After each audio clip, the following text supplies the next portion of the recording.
Hello guys, welcome. Collective reading tayo ngayon. So tingnan natin kung ano yung current energy ng person mo. Para to sa mga no contact situation. Be open-minded po, hindi po halos lahat makaresonate. And thank you nga po pala sa mga nag-subscribe, lalo na po sa mga bumabalik. Marami pong salamat.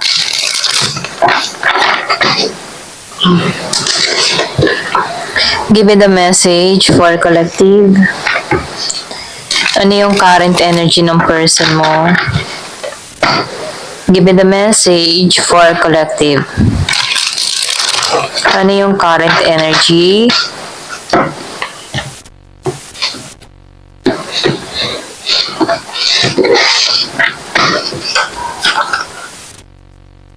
So, meron ditong moon.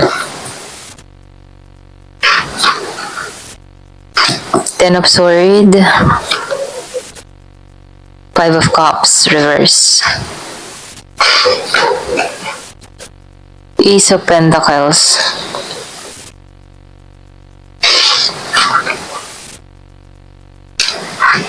Three of Pentacles, reverse. Three of Cups, reverse. Upright, sorry. Ten of Wands, reverse. And the Sun, reverse. Okay. Yung iba sa inyo madalas na makita yung 10-10, 3-3-3. Okay. Kung madalas mo itong makita, para to sa'yo, no? So, nafe-feel ko dito, meron ditong Pisces, meron ditong Scorpio, Cancer, merong Gemini, Aquarius, and Libra. So, meron din Virgo, Capricorn, and Taurus. Then, Aries and Leo, Sagittarius. Okay? So, nakikitaan ko dito, no? Meron ka ditong tao na nalulungkot, okay? Hindi siya okay ngayon. Hindi maganda yung katayuan niya ngayon. So, hindi siya masaya kung ano yung kinalalagyan niya, okay? So, nakikitaan ko dito na yung iba sa inyo, hindi mo na kinakausap to, hindi mo na to nire-replyan, okay? Yung iba sa inyo may message to, pero hindi mo to nire-replyan. Or pwede rin yung iba naman naka-block to, okay? Kung bakit nakakaramdam to ng kalungkutan dito, okay? So, nafe-feel ko dito yung malalim na emotion. Kumbaga itong tao na ito, dala-dala niya yung bigat ng kanyang nararamdaman, okay? Pwede rin sabihin na itong tao na ito, no? Wala tong pinagsasabihan ng kanyang mga problema, okay? Kumbaga yung bang humaharap sa ibang tao na okay siya, pero deep inside, sobrang na tong nasasaktan dito, okay? So, nakikitaan ko rin dito na itong tao mo, gusto ng tao nito na makipag-ayos, makipagkasundo sa'yo, pero nakikitaan ko dito na kabaliktaran sa'yo, okay? Gusto nito makipagkasundo, pero sa'yo, hindi ganun, okay? Hindi ganun yung ginagawa mo dito, okay? So, nakikitaan ko dito, maybe, kaya tinanggalan mo to, or pwede rin hindi mo to kinakausap dahil ayaw mo ng problema, or ayaw mo ng sakit ng ulo, ayaw mo ng alalahanin, ganun, okay? Ito rin nakikita ko. Kaya itong tao mo dito, hindi siya masaya sa nangyayari. At ikaw naman dito, nakikitaan ko dito na nagiging okay para sa iyo ang lahat, okay? Yung iba sa inyo nakikita ko dito naka-moving on na, or pwede rin sabihin meron ka ng sinisimulan, or pwede rin meron ka ng binabago sa sarili mo. Yung iba sa inyo nakikita ko rin dito may parating na mensahe, okay? Pwedeng maganap ito ngayong Pasko, or pwede rin New Year, ano? So, meron dito magme-message sa'yo, okay? Ito rin nafe-feel ko dito. Pero itong tao mo ngayon, nakikita ko dito, iniisip ka nito, hindi to makatulog, okay? Kasi itong tao na ito, hindi siya makatulog kasi ramdam niya na yung pambabaliwala mo, okay? Binabaliwala mo tong tao nito, ito rin na-feel ko.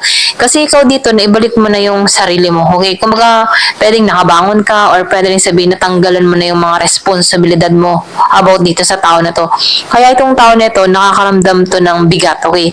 Ang bigat, kumbaga yung energy mo, hindi niya na masagap, or hindi niya na maramdaman yung presensya mo, okay?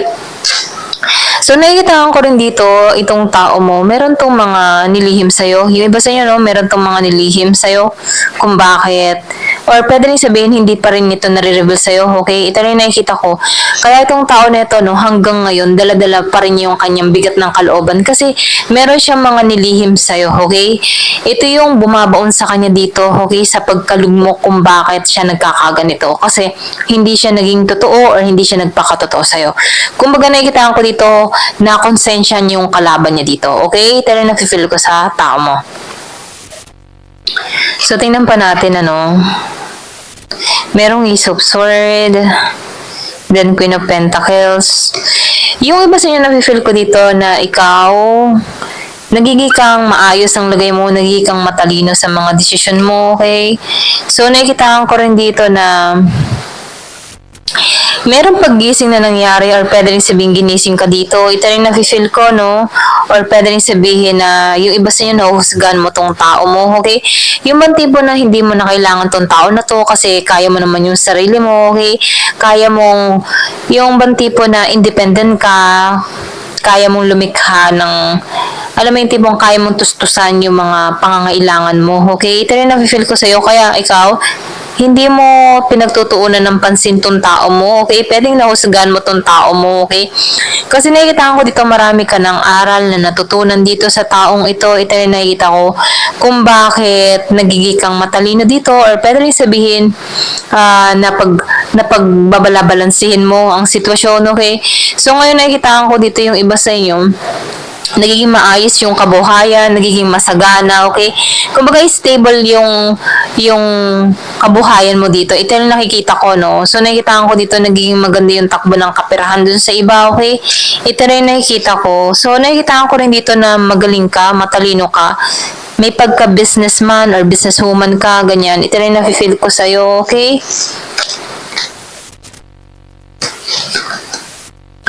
So nakikita ko dito, no, meron ditong nasaktan, okay?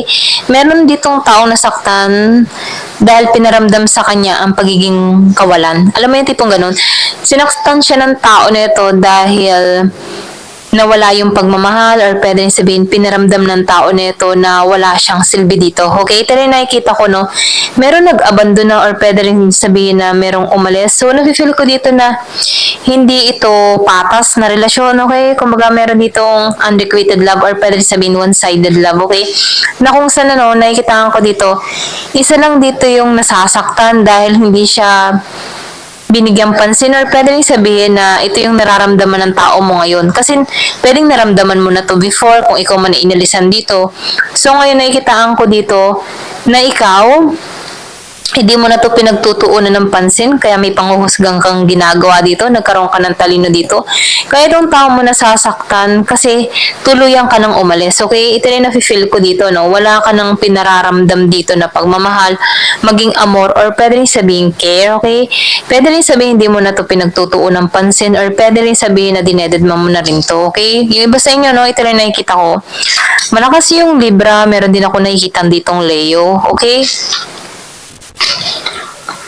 So, nakikita ko dito, no, merong away na nangyari sa inyo ng tao na to. Ito rin nakikita ko, no, especially kay Aries, Leo, Sagittarius. Meron din ditong kadili na Scorpio, Cancer, and Pisces. So, nakikita ko dito may away, may gulo. Kasi meron ditong betrayal na nangyari, merong umalis nang walang paalam. Or pwede rin sabihin inalisan ka dito dahil merong pangyayari na nagkagulo, okay? Merong hidwaan na nangyari. Na kung saan nawalan ng amor dito. Ito rin nakikita ko. Kumbaga, meron ka din ditong tao na pinaglaban. Yung iba sa inyo, meron kang pinaglabang tao pero hindi siya worth it na ipaglaban. Ito rin na-feel ko. Pwedeng dumating din sa point na pinaglaban mo tong tao na ito pero nasaktan ka pa rin dito, okay? Ito lang yung nakikita ko, no? Parang hindi siya worth it na ipaglaban, okay? So, Four of Cups reverse. So, nakikita ko dito, no, sa Four of Cups reverse and sa sinabay ng Queen of Swords. Naging matalino ka sa mga pangyayari nito, okay? Kumbaga, nakikita ko dito na na-miss opportunity or na-miss opportunity ng tao nito, yung ikaw, okay? Yung presensya mo, yung kung paano ka nagki-care, kung paano ka maging pata sa isang relasyon, na ano ka nito, na baliwala ka or pwede rin sabihin na naitapon ka ng tao na to, okay?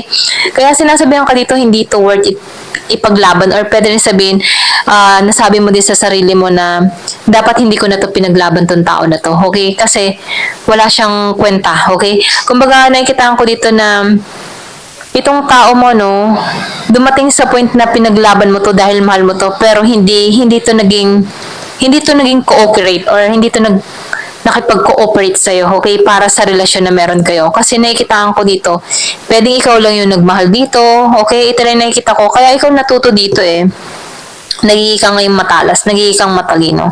Kasi nakikitaan ko dito mga nasayang. Kung makikita mo naman dito, no, meron dito nagbikte. So, nafe-feel ko dito, merong nasayang, okay? Ito lang yung nakikita ko. So, nakikitaan ko dito, mas nagiging ka ngayon focus sa mga ginagawa mo, mas nagiging kang, kumbaga nakatuon ka sa sarili mo, okay? Meron kang inaayos sa sarili mo, okay? Kumbaga, pwede rin sabihin na nasa healing process ka, or pwede rin sabihin na nag-moving on ka, okay? So, tingnan pa natin dito sa isang card.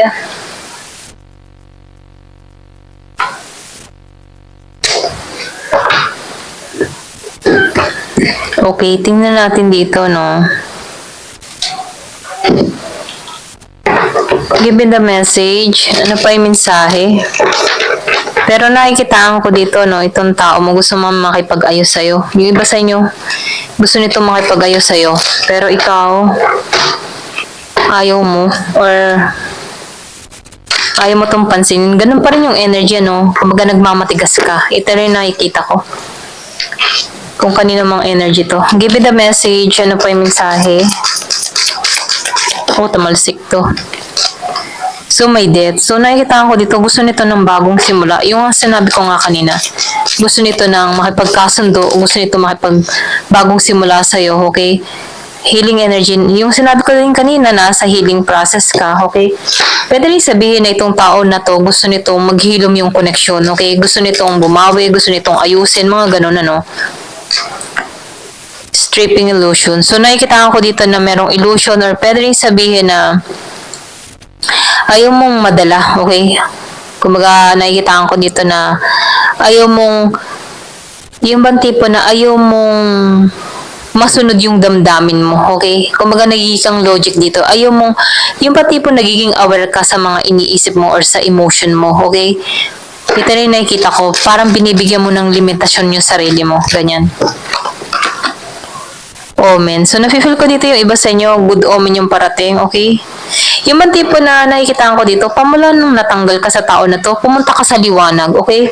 Kumbaga, nagkaroon ka ng kaliwanagan, or pwede rin sabihin na abot tanaw mo na yung mga pangarap mo, kasi meron ditong nagiging masagana, okay? So, meron ditong nasa ibang bansa, or pwede rin sabihin na meron sa inyong dalawa na distance, okay? Meron ditong araw at buwan, okay? Kumbaga, araw at buwan na namamagitan sa inyong dalawa dito. Ito rin nakikita ko. Joy. So, nakikita ko dito yung transformation na nangyayari, okay? Pwedeng sa'yo. Merong pagbabagong nagaganap, okay?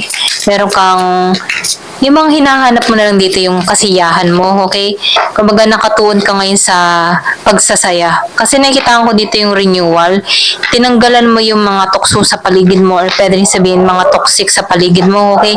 So, nakikita ko dito yung pag-alis mo, or pwede rin sabihin na yung matipong tinanggalan mo to, or pwede rin sabihin yung for example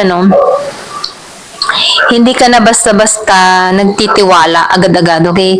Binibigyan mo ng limitasyon yung sarili mo sa mga ganitong klase ng tao. So, nafe-feel ko dito, mas nakatuon ka sa spiritual, or pwede rin sabihin, mas nakatuon ka sa sarili mong paglago, okay? Meron ditong renewal na nangyayari sa'yo, okay? Ito rin nakikita ko. Parang sineparate ka talaga dito. Ito rin nafe-feel ko, no? Ayan, tumalsik ko. So, meron ditong ancient wisdom. Kasi nakikita ko dito na nag-grow ka o binigyan ka ng talino dito para magkaroon ka ng pangunawa o talino sa sitwasyong kinakaharap mo. Okay? So, nakikita ko rin dito lumabas yung katotohanan. Okay? So, nafe-feel ko dito, nangyari ito at naganap ito para makita mong muli yung sarili mo. May balik mo muli yung lakas mo. At para din maprotektahan mo yung sarili mo dito. At para din na makita mo yung kasiyahan. Okay? So, nafe-feel ko dito yung nagiging kang totoo, okay? Or pwede sabihin na bulgar sa'yo ang katotohanan dito, okay? Dahil sa mga natuklasan mo, okay? Ito rin nakikita ko, no? So, marami kang natuklasan dito, marami kang karunungan na nalaman, okay? Or pwede rin sabihin na buksan ng kaalaman mo dito, okay? Ito rin nakikita ko, so nafe-feel ko dito na happiness renewal yung naghihintay sa'yo, okay? Ayan, hanggang dito na lamang po. Thank you for watching. Love and peace.